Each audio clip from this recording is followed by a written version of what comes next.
चलिए अब समझते हैं कि कैसे आरबीआई सीआरआर और एसएलआर की रेट्स के साथ कंट्री में मनी की सप्लाई और इन्फ्लेशन को कंट्रोल करता है।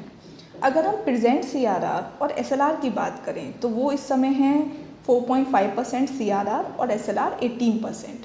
तो इसके अकॉर्डिंग बैंक्स के पास जो उनका फंड बचा एज अ लोन डिस्ट्रीब्यूट करने के लिए वो बचा 77.5%। सपोज करते हैं कि आरबीआई का टारगेट है कि उसे अब देश में ग्रोथ को इंक्रीज़ करना है, तो वो क्या करेगी, सीआरआर और एसएलआर दोनों रेट्स को कम कर देगा।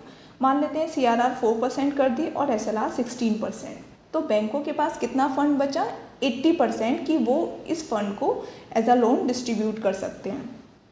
जब फंड उनके पास ज़्यादा है तो वो लोग क्या करेंगे, बैंक्स इंटरेस्ट रेट्स को कम कर देंगे। जब इंटरेस्ट रेट कम हो जाएंगी तो लोग ज़्यादा से ज़्यादा लोन लेना प्रेफर करेंगे। जब लोन बढ़ेगा तो कंट्री में मनी की सप्लाई भी इंक्रीज़ होगी।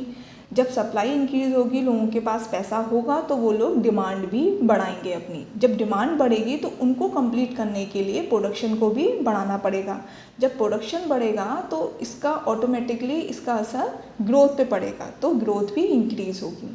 अगली कंडीशन समझते हैं कि इसमें मान लेते हैं आरबीआई का जो फोकस है वो इन्फ्लेशन को कंट्रोल करना है, तो वो क्या करेगा, सीआरआर और एसएलआर के रेट्स को बढ़ा देगा।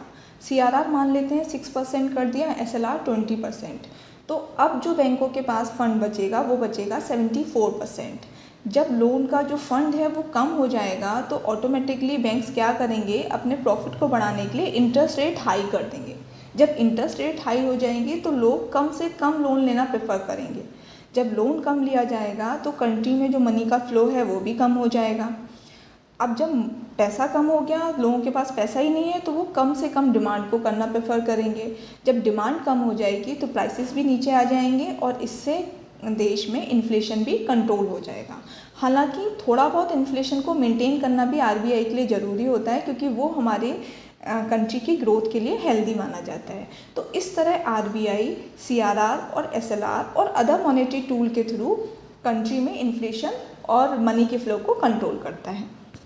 आई होप आपको समझ में आया होगा। नेक्स्ट वीडियो में हम सीआरआर और एसएलआर के डिफरेंस की बात करेंगे। तब तक जुड़े रहिए और सीखते रहिए। Thank you. नमस्कार।